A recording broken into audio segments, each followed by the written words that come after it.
मयूर, उसका फोन भी कमरे में है, पता नहीं अचानक कहाँ चली गई। मिर्जा मैं कॉन्फ्रेंस रूम, टेरेस, स्टडी हर जगह चेक कराया, मासा कहीं पे भी नहीं है। अरे और गार्ड्स भी कुछ बता नहीं पा रहे हैं। तो फिर आखिर भाभी साहब गई कहाँ? मयूर, दिव्या, अभी शायद हो सकता है कि देव की तबीयत की खबर सुनकर वो उसकी अंदर की माँ को रोक ना पाई हो और देव को मिलने चली गई हो। और ऐसी बात है तो इससे अच्छा कुछ हो ही नहीं सकता बाबू। अरे भाभी साहब, यो सब देखिए ना, क्या बोल रही है कि आप उस नौकरानी के घर गई थी। मैं अपने भाभी से ने खूब अच्छे से जानू हूँ, वो गलती से भी वहाँ अपना पैर ना रखेगी। ना गई ना भाभी साहब? दिव्या, आज मेहमानों के लिए जो खाना बना था वो मंदिर के बाहर गरीबों में बांट दो।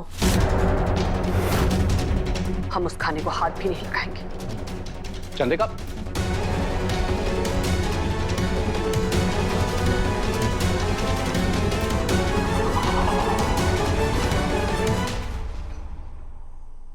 देवी हुकुम, मेरे को माफ कर दीजिए देवी हुकुम। मैंने जिस लहजे में आपसे बात की, जो शब्द आपको कहे, उसके लिए तो भगवान भी हमारे को माफ नहीं कर पाएंगे। माफ कर दीजिए।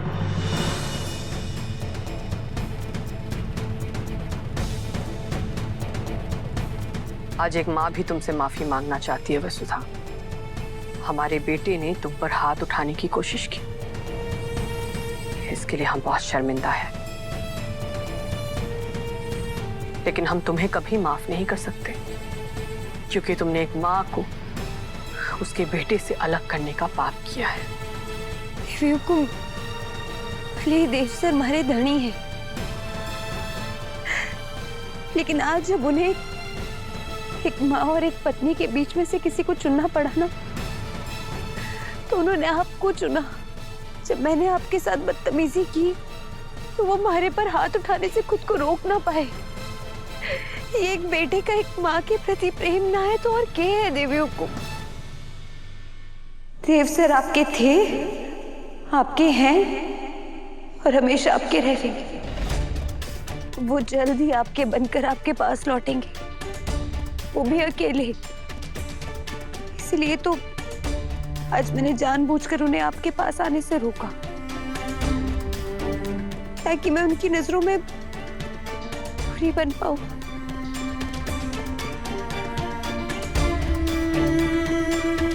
हमें कोई फर्क नहीं पड़ता है तुम क्या करती हो, कैसे करती हो, ये जानने में हमें कोई दिलचस्पी नहीं है। हम बस इतना जानते हैं कि हमें हमारा बेटा वापस चाहिए, वो भी तय समय के अंदर। नया साल आ रहा है और हम चाहते हैं कि हमारा बेटा ये नया साल अपने घर में अपनी मासा के साथ शुरू करे। अब बेफिक्र रहिए देवी हुकुम, मैं अपना वचन जरूर पूरा करूंगी।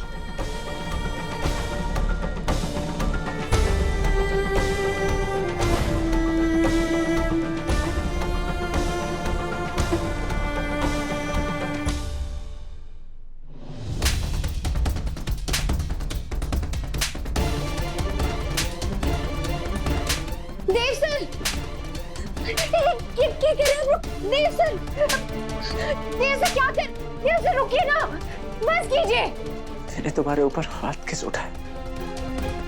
नहीं, जो कुछ भी हुआ उसमें आपकी कोई गलती ना है, और मेरे को किसी बात का कुछ भी बुरा ना लगा। जो हुआ उसे भूल जाइए। नहीं भूल सकता।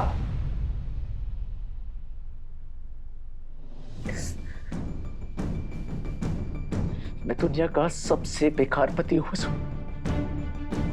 शादी के बाद ना तुम्हें सुख सुविधा दे सका, ना मान सम्मान दे सका, और ऊपर से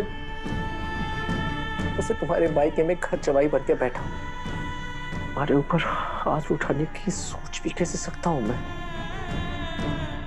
क्या मैं उन घटिया पतियों में शामिल हो गया हूं जो अपनी पत्नी को मारते फिरते?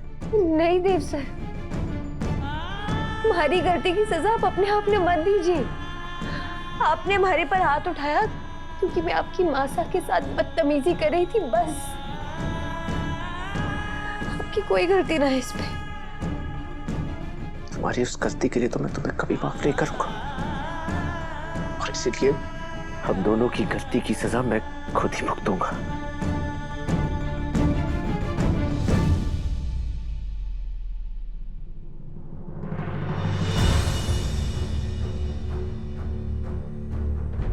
मालकिन, आप चाय लेंगी या काफी?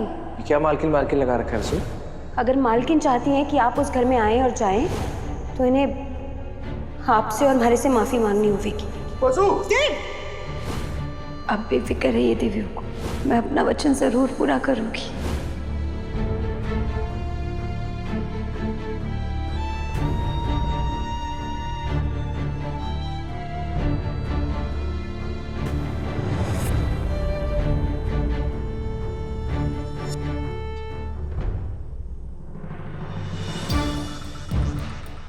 साहब ने अपनी दवाई ली?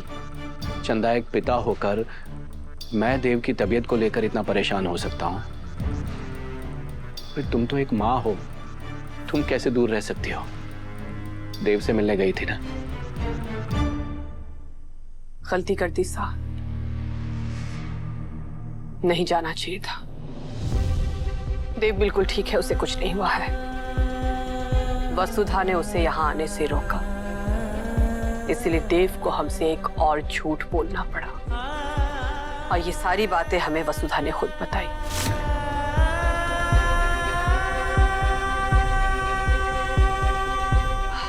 हम आपसे कुछ पूछ सकते हैं सर? एक माँ के नजरिए से देखें तो हमारा अपने बेटे के लिए परेशान होना, उसकी चिंता करना स्वाभाविक है, जायज है। पर हमें ऐसा लग रहा है कि हमारा और देव का रिश्ता बिल्कुल बदल गया है। हमारे बीच इतनी दूरियां कैसे आ गई है साहब कि आज हम एक दूसरे को अपनी मन की बात भी नहीं बता पा रहे। क्या ये जो भी हो रहा है उसके कसूरवार हम हैं? चंदा, तुम सबसे पहले आराम से बैठो। आ जाओ, बैठो, वरना तुम्हारी तबीयत बिगड़ जाएगी। बैठो।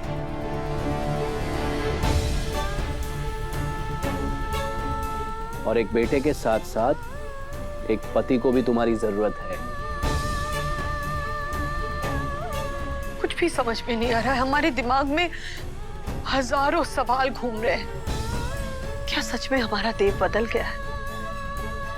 क्या सच में हमारे और देव का रिश्ता कभी भी पहले की तरह नहीं होगा? हम बहुत उलझन में हैं साहब। ऐसा लग रहा है कि हमारे नजरों के सामने सब कुछ रेत की तरह हमारे हाथों से फिसलता जा रहा है। हमारा मन कर रहा है कि हम कहीं दूर भाग जाए,